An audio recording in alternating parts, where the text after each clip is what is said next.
Assalamualaikum warahmatullahi wabarakatuh. Anak-anakku yang soleh-solehah, hari ini kita berjumpa lagi pada pembahasan materi dan perubahannya yang merupakan materi kelas 7 semester 1 bab 3. Baiklah, bagaimana cara mengklasifikasi materi? Kita dapat melakukan kegiatan berikut.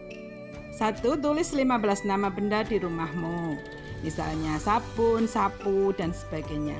2. Kelompokkan benda berdasarkan bahan penyusun dan wujudnya. 3. Tuliskan persamaan dan perbedaan benda dalam kelompok yang kamu buat dan tuliskan kesimpulan kamu. Baiklah, jika simpulanmu benar, kamu akan mendapati bahwa klasifikasi materi berdasarkan wujudnya ada 3, yaitu zat padat, zat cair, dan zat gas. Anak-anakku, berikut ini Ibu sajikan tabel perbedaan sifat zat padat, cair, dan gas. Kamu bisa membaca dengan teliti tabel itu dan mencatatnya di buku catatan kamu.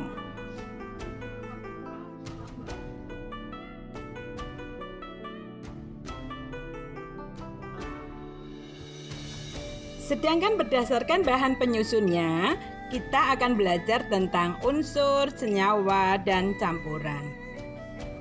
Agar lebih jelas, Ibu akan memberikan bagan klasifikasi materi, di mana materi di alam ini dibedakan menjadi zat tunggal dan zat campuran.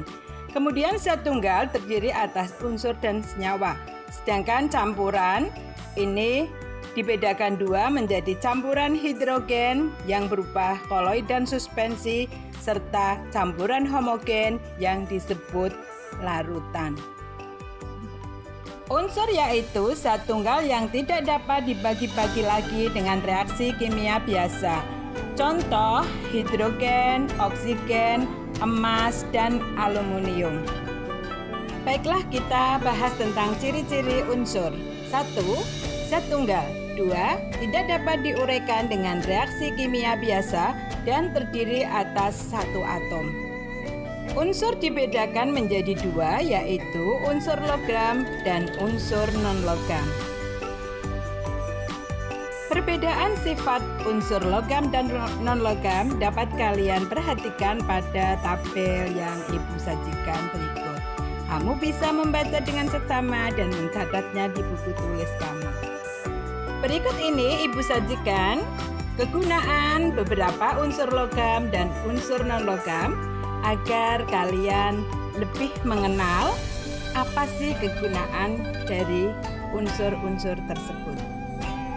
Baca dengan seksama dan catat di buku tulis kalian ya. Berikut ini tabel contoh unsur logam dalam nama Latin, nama Indonesia, dan lambang yang bisa kalian hafalkan dan mencatatnya. Berikut ini tabel contoh unsur non-logam dalam nama Latin, nama Indonesia, dan juga lambang yang bisa juga kalian hafalkan dan catat dengan baik. Untuk memudahkan dalam penulisan nama unsur, yaitu dengan cara menyingkatnya, telah digunakan simbol dari unsur secara internasional yang dicetuskan oleh George Jacob Berzelius. Cara pemberian lambang unsur menurut Berzelius adalah sebagai berikut. 1. Setiap unsur dilambangkan dengan satu huruf, yaitu huruf awal dari nama Latinnya. Untuk menulis unsur, huruf awal ditulis dengan huruf kapital atau huruf besar. Sedangkan untuk unsur yang memiliki huruf awal sama diberikan satu huruf kecil dari nama unsur tersebut. Contoh karbon dilambangkan dengan C.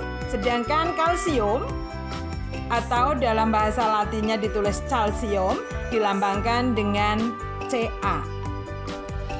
Selanjutnya, unsur-unsur dituliskan dalam tabel sistem periodik unsur. Dalam tabel periodik, unsur-unsur digolongkan dalam 3 warna, yaitu biru untuk menggambarkan unsur logam, kuning tua atau biasa disebut coklat sebagai unsur semilogam, dan warna kuning adalah unsur non-logam. Dengan demikian akan lebih mudah untuk kalian menghafalkan nama-nama unsur dan jenis unsur tersebut. Senyawa adalah zat tunggal yang terdiri atas dua unsur atau lebih yang terbentuk melalui reaksi kimia. Berikut ini Ibu sajikan senyawa sederhana dan unsur penyusurnya. Air disusun oleh hidrogen dan oksigen, garam dapur oleh natrium dan klorin, dan gula tebu atau sukrosa disusun oleh karbon, oksigen, dan hidrogen. Ciri-ciri senyawa: 1. Terbentuk melalui reaksi kimia. 2. Memiliki sifat berbeda dengan unsur-unsur penyusunnya. 3. Dapat diuraikan kembali menjadi unsur-unsur penyusunnya. Dan 4. Memiliki perbandingan unsur-unsur penyusunnya yang tetap. Campuran adalah dua zat atau lebih yang masih memiliki sifat zat pembentuknya. Contohnya cat tembok, pasir, sirup, susu kental manis, kecap, adukan bangunan, es campur, air dan tanah atau air keruh. Ciri-ciri campuran: 1. Terbentuk dari reaksi fisika. 2. Unsur-unsur penyusunnya tidak tercampur merata dan terlihat. 3. Komposisi atau perbandingan unsur-unsur penyusunnya tidak tetap. Berdasarkan kelarutan unsur pembentuknya dibedakan dua jenis campuran, yaitu 1. Campuran hidrogen, 2.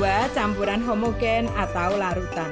Campuran hidrogen adalah campuran yang dapat terlihat antara solut atau zat terlarut dan solvent atau pelarutnya. Contoh campuran adalah campuran air dan pasir, campuran air dan kapur, serta campuran air dan kopi. Campuran homogen.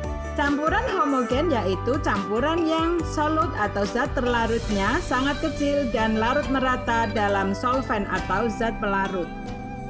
Contohnya larutan asam, larutan basa, dan larutan garam, sirup, susu kental manis, dan larutan penyegar.